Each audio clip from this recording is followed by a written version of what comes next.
The Art of Acting lecture series अभिनय कला का सहज मार्ग बाय ललित सिंह पोखरिया। नमस्कार।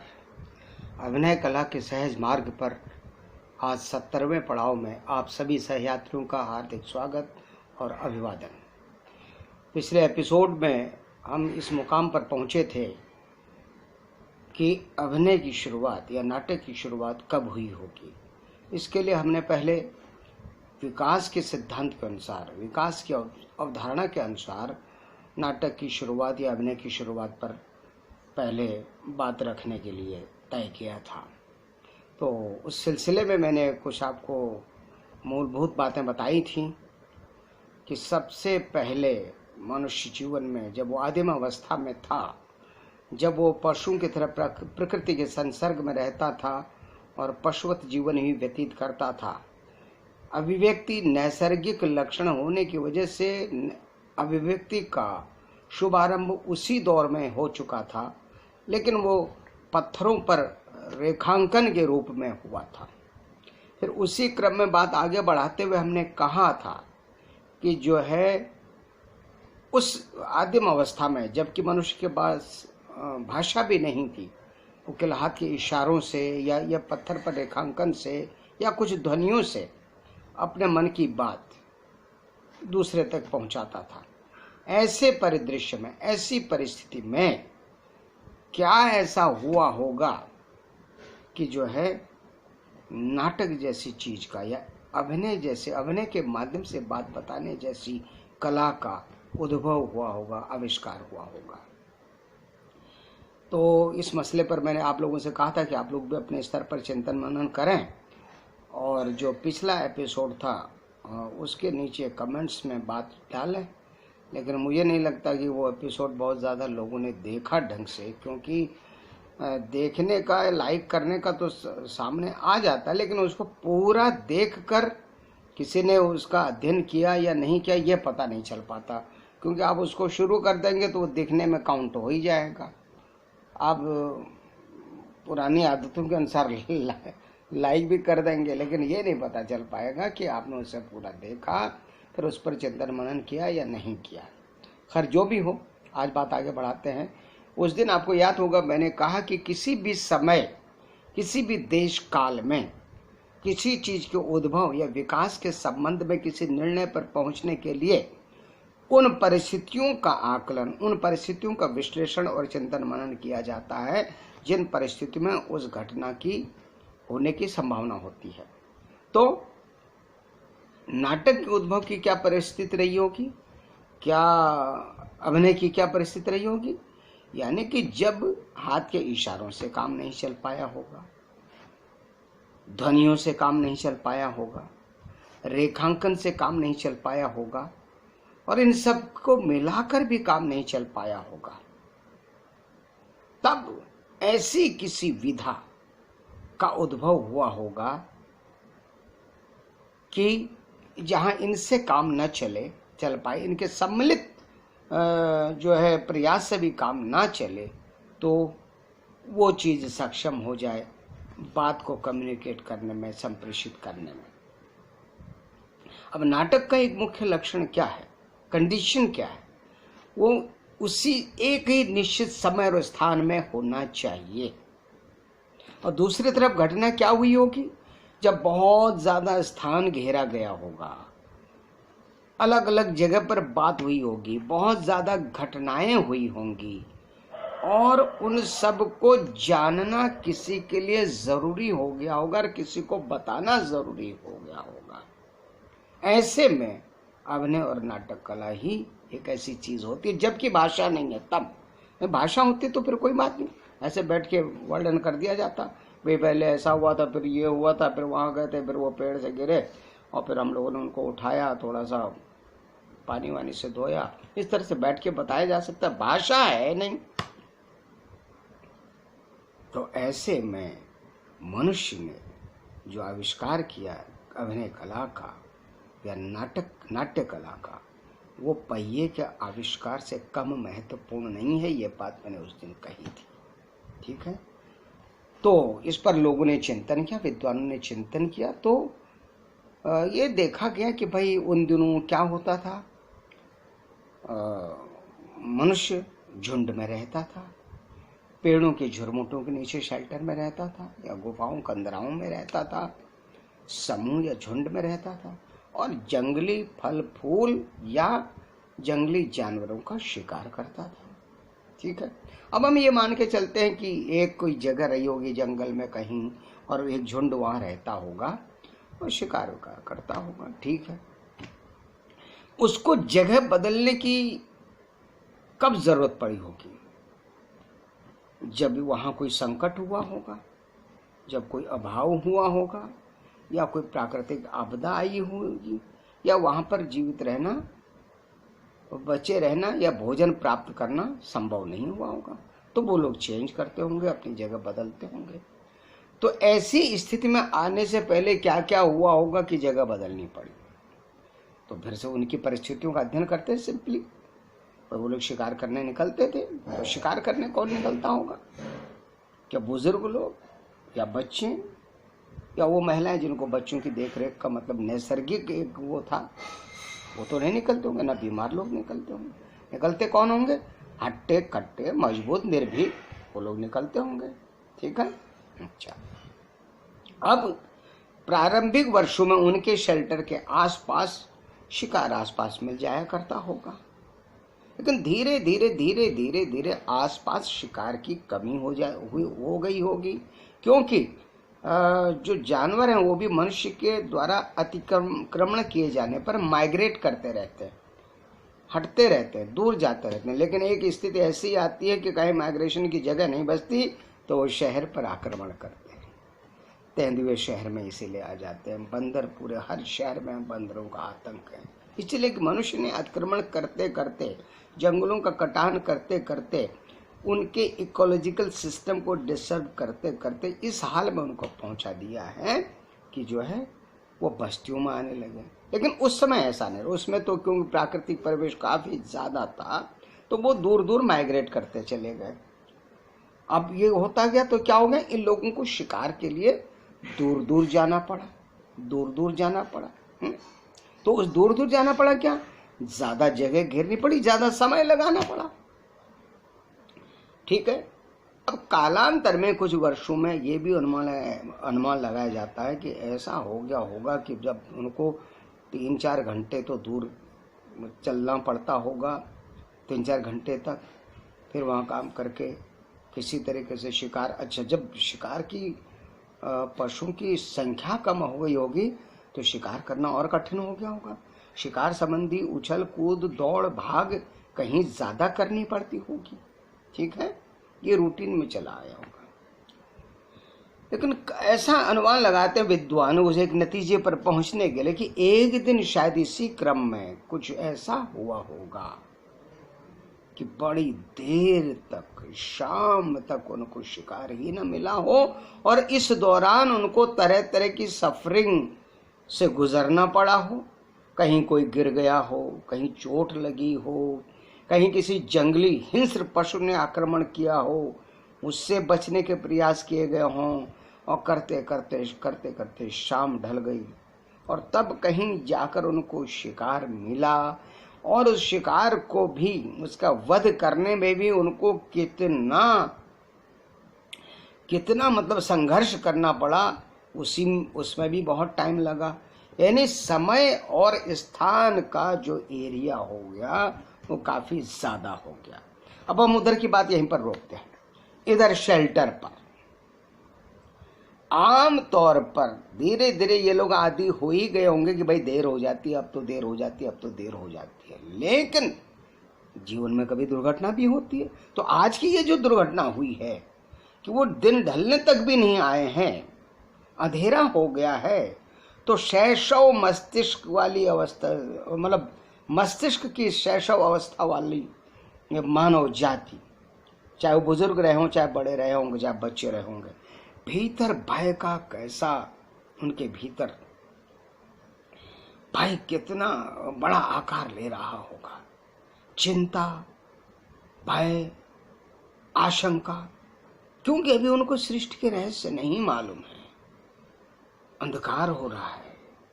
वो बोल सकता नहीं आदमी, लेकिन महसूस तो कर सकता है। उसके बाद शब्द नहीं, लेकिन महसूस तो कर सकता है।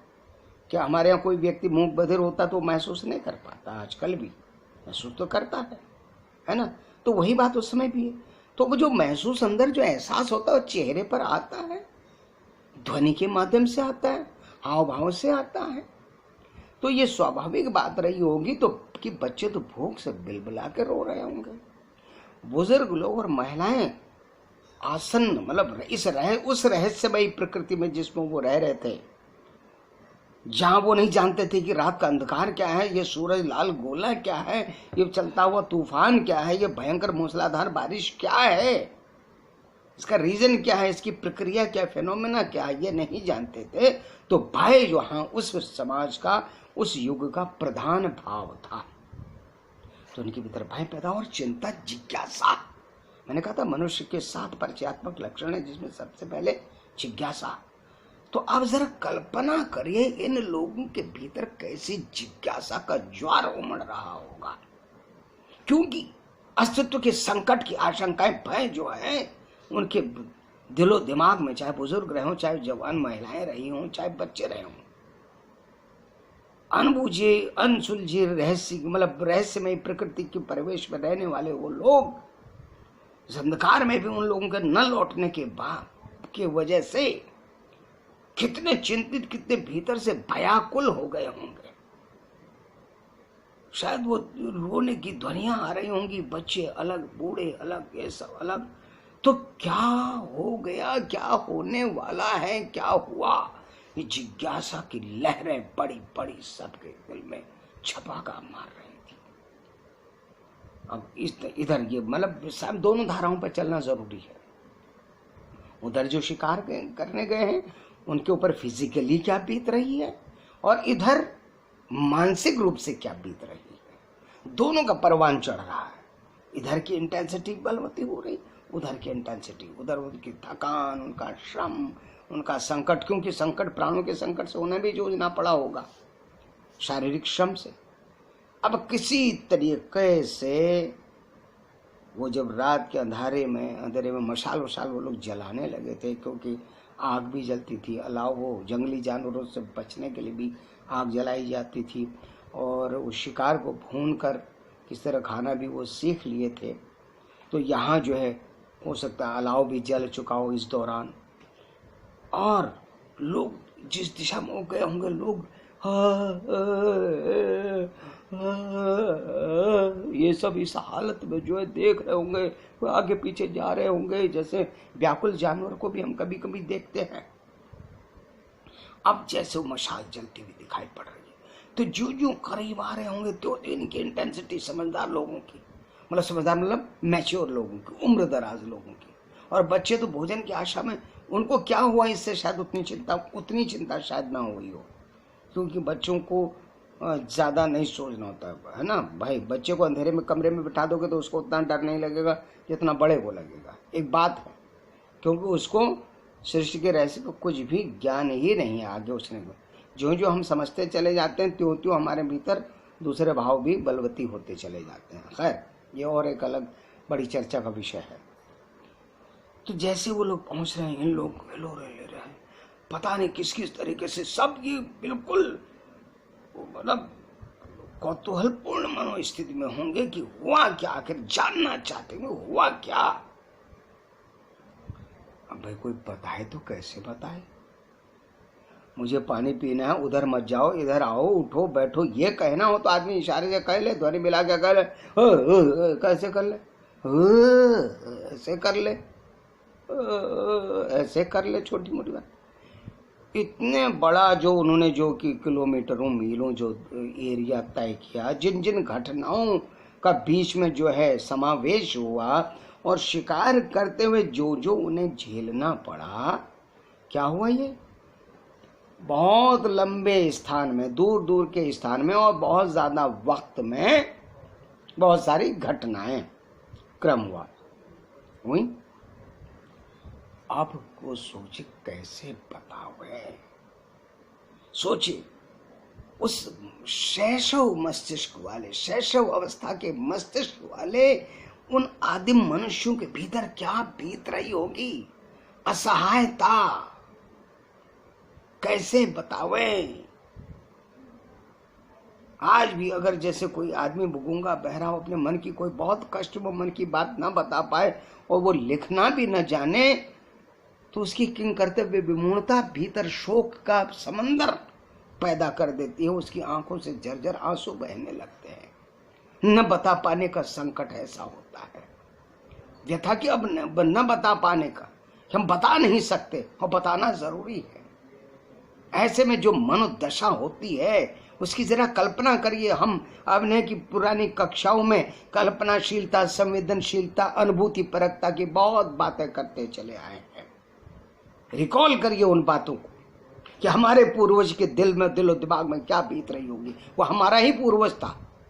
आज तो हमारे पास हजारों वर्षों की संस्कृति और सभ्यता, विज्ञान के विकास का इतिहास है। उसकी स्मृति और उसके संकलन से हम काम चला रहे हैं।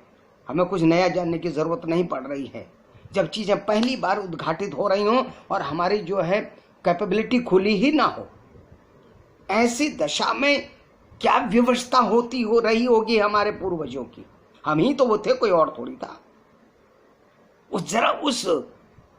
उस किंग कर्तव्य विमूढ़ता का, उस भय से भरी हुई किंग कर्तव्य विमूढ़ता का और उस भय से भरी हुई जिज्ञासा का जरा एहसास तो करिए। कैसा होगा वो, कैसा मोमेंट रहा होगा वो 15-20 मिनट, आधा घंटा, 1 घंटा, जो भी रहा होगा। कैसे बताए, लाखों क्या क्या बता दें भाई। कहाँ का बताना निश्चित समय और स्थान पर है, वहीं पर बताना, उसी जगह पर बताना है। और 10 घंटे की घटना को जो है 1 घंटे के भीतर, वो 10 घंटा थोड़ी बिताएंगे, 10 फिर वापस वही सबको टहला के थोड़ी ले जाएंगे, है ना। नाटक ये थोड़ी है जहां जहां हुआ और जब जब जितने दिनों में हुआ। 4 साल की कहानी में दर्शक को 4 साल अपने दिखाते रहेंगे, इधर उधर ले जाएंगे, ऐसा तो होता नहीं। 1.5 घंटे में उसी मंच पर 30x20 के या 60x40 के एरिया में दिखाना पड़ता है। 60x40x20 ऊंचाई भी स्पेस में इस लंबाई चौड़ाई नहीं होती, त्रिआयामी स्पेस होता है मंच का और अभिनय का, नाटक का लंबाई चौड़ाई नहीं होती है ना, वो एक अलग बात। तो अब सोचिए, कल्पना तो करिए भाई क्या बीत रही है उन पर। अब ये हुआ कि छटपटा रहा है आदमी, छटपटा रहा है। जो आए हैं शिकार करके, क्या करें, कैसे करें। तब इतने में ये हुआ कि चलो भाई पहले इसको खाना वाना खा लो, सब भूखे हैं, थके हैं। उसके बाद किसी ने इशारे से कहा होगा, इशारे कहा ये लोगों इसको खा, भून कुछ खाते हैं, इशारे। इतनी बात तो रोजमर्रा की बातें थी। ठीक, किसी तरह से भोजन हुआ, वो जो भी खाया गया। अब जिज्ञासा तो प्रबल है, बताना जरूरी है। जिज्ञासा इसलिए प्रबल है कि उनको बताना है कि क्या क्या संकट आने वाला भविष्य के जीवन में, उनका जानना जरूरी है। उनकी जिज्ञासा, उनकी जानने की इच्छा भी है, जरूरत भी है, ताकि क्या कोई यहाँ और संकट तो नहीं आ रहा, अब हमें भागना तो नहीं पड़ेगा, ये प्रकृति का कोई प्रकोप तो नहीं होने वाला है जो अचानक अंधेरा हो जाता है, अचानक सिर के ऊपर आग का गोला चमकने लगता है, गर्मी बरसाने लगता है, अचानक मूसलाधार बारिश होती है और बिजली कड़कती, बादल गिरते हैं। ये मतलब वो ये सब कुछ नहीं जानते, लेकिन ये घटनाएं हो रही हैं और इसमें वो भयभीत रहते हैं। अब सोचिए वो क्या समय रहा होगा, क्या समय रहा होगा, कौन सी वो घड़ी रही होगी। उस अनपढ़, बिल्कुल ही आदिम मानव मस्तिष्क वाला व्यक्ति, कौन व्यक्ति हो, कैसे, किस प्रकार से उसके दिमाग में आया होगा कि भाई ये दिन भर ये जो हुआ है। शब्द नहीं है उसके बाद, वो केवल सोच रहा है, शब्द नहीं है। आज हम शब्दों में सोचते हैं, मन के भीतर जब हम सोच रहे होते हैं तो हमारे शब्द होते हैं, लेकिन जरा महसूस करिए शब्द भी नहीं है उसके पास। कितनी लाचारी की हालत है, केवल कल्पना है, एहसास है, शब्द है ही नहीं। और ऐसे में उसको सोचना पड़ रहा बताने का। अरे वो स्थिति जरा कल्पना तो करिए, क्या हालत है भाई। जैसे हाथ पैर विहीन आदमी को कह दिया जाए उस जाओ बच्चों को, डूबते बच्चों को बचाओ, कैसी किन कर्तव्य विमूढ़ता होगी। वो हालत वो झेल रहा है, लेकिन उसी गहन किन कर्तव्य विमूढ़ता की स्थिति से जूझता जूझता वो आदि मानव कितना महान रहा होगा, वो हमारा पूर्वज, जिसके दिमाग में आया कि इसी जगह पर और यहीं पर कुछ समय के अंदर वो सारी घटनाक्रम को बताया जाए, करके रिप्रेजेंट करके पुनः प्रदर्शन करके, कैसे अपने एक्टिंग से, अपने हाव भाव से उस कथानक को, उस पूरी कहानी को इनैक्ट करके सारे लोगों को मिल के बताइए कितनी बड़ी घटना हुई। मानव सभ्यता का, मानव रचना धर्मिता का कितना बड़ा आविष्कार उस आदि मानव ने किया। उसको तो हम पूजना चाहेंगे, हम नाटक वालों का तो वो सबसे बड़ा देवता है। अगर हम विकास के सिद्धांत के हिसाब से बात करें तो क्या आविष्कार कर दिया भाई।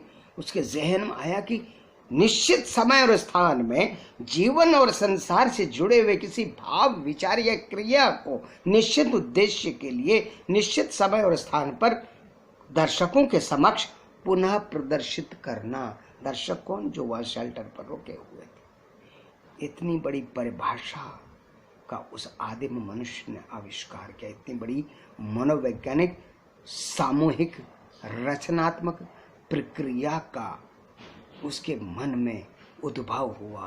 कितनी बड़ी बात है ये, कितनी बड़ी बात है, सोचिए जरा। लेकिन यहीं पर एक और बात हो गई महान। चलो उसके तो समझ में आ गया कि ऐसा करते हैं, लेकिन उसके साथ ही जो और उसके साथ गए हैं उन सबको उसने कैसे समझा दिया कि हम इस तरीके से ये करें। उस समझाने में कितनी मानसिक छटपटाहट फिर से उसने दोबारा झेली होगी कि उसी निश्चित समय और स्थान पर हमारे इतने लंबे समय का और इतने बड़े भूगोल का जगह में जितनी भी गतिविधियां हुई क्रमवार शुरुआत से आखिर तक यहीं पर इसी जगह पर थोड़े से समय में करके दिखाना है। किसी को कुछ बनना है, किसी को कुछ बनना है, कोई जंगली जानवर भी बनेगा, कोई वो व्यक्ति भी बनेगा जो घायल हुआ, चलो तो घायल वाला तो घायल की एक्टिंग कर लेगा, जिस पर जंगली वो जानवर भी बनेगा जिसने आक्रमण किया। बाप रे बाप, चमत्कार चमत्कार ही होगा ना। जैसे वो एक संस्कृत में श्लोक आता है ईश्वर की कृपाशीलता का, मूकम करोति वाचालम पंगुम लंघ्यते गिरिम यत् कृपा तमम वंदे परमानंद माधव। कि गूंगा आदमी बोलने लग जाए, लंगड़ा आदमी चलने लग जाए, मतलब उसमें सामर्थ्य आ जाए, तो मानसिक रूप से नितांत शैशव अवस्था में, नितांत अयोग्य भाषा रहित उस आदि मानव ने वो काम कर दिया जो आजकल आप और हम करते हैं। हम तो उसके द्वारा आविष्कृत काम कर रहे हैं, आविष्कार उसने किया है, हम तो दोहरा रहे हैं। है ना बड़ी बात। और फिर अपने साथियों को ये समझाना कि इसका इनैक्टमेंट करना है, इन लोगों को समझाने के लिए सच में नहीं होना है, उसका पुनः प्रदर्शन करना है।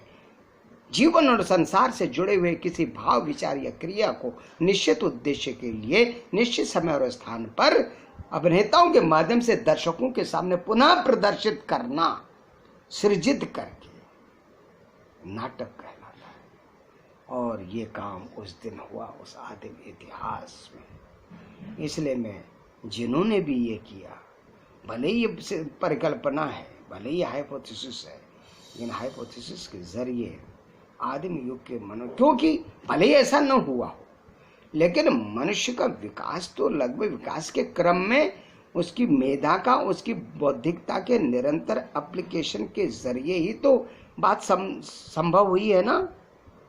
कितने आविष्कार वैज्ञानिकों ने कितना जाना भाई।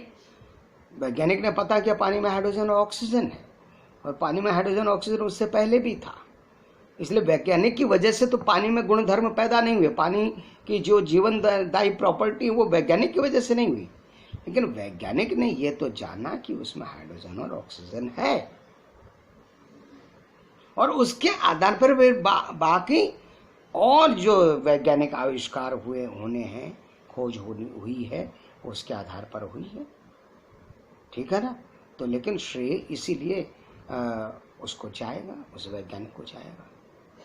और उससे कहीं ज्यादा महान जो है आविष्कार मैं ये आदि मानव के द्वारा किया गया ये आविष्कार मानता हूँ, नाटक का। और आप भी जरा सोचिए, गहराई से सोचिए, एहसास करिए वो छटपटाहट का। उनको वो जो शेल्टर पर रुके हुए हैं बच्चे, बूढ़े और स्त्रियां, उनके भीतर के द्वंद्व मनोवेदना से गुजरिए। और जो लोग आ रहे हैं वहां से, उनकी दिन भर की जो थकान, जो श्रम और जो निराशा, जो हताशा हुई है, उसका एहसास करिए। और आने के बाद इन लोगों को कैसे बताएं, ये गहन छटपटाहट का एहसास करिए।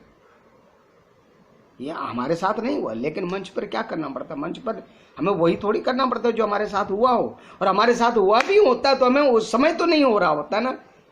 हम अपने साथ हुए कि भी तो हमें कल्पना करके फिर से अनुभूति करनी पड़ती है ना, तभी तो अनुभूति परकता का विकास करना पड़ता है। और ये अगर हम इस प्रकार के अभ्यास करेंगे अनुभूति परकता के विकास के लिए, तो हमारे भीतर अनुभूति की सामर्थ्य और बढ़ती चली जाएगी, जो हमारे देश काल और कालखंड से बिल्कुल इतर है, जहां हम कभी सोचते ही नहीं। मैं शुरुआत से मेरी इस पूरी श्रृंखला का एक उद्देश्य ये भी तो है कि मूल की तरफ जाओ। मूल मतलब मन बुद्धि की चेतना की गहराइयों में भी, और हमारे विकास क्रम, हमारा जो है पुरानी जो मनुष्य की जो यात्रा चली आ रही है उस पर भी।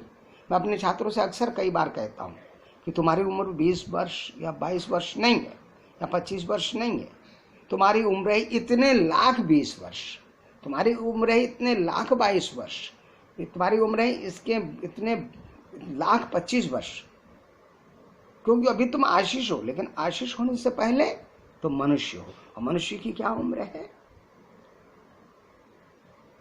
तुम विकास हो, लेकिन ये विकास की उम्र 22 वर्ष है। लेकिन विकास जो मनुष्य है उसकी उम्र क्या है? इतना विराट, इतने मूल में हमें जाना पड़ेगा।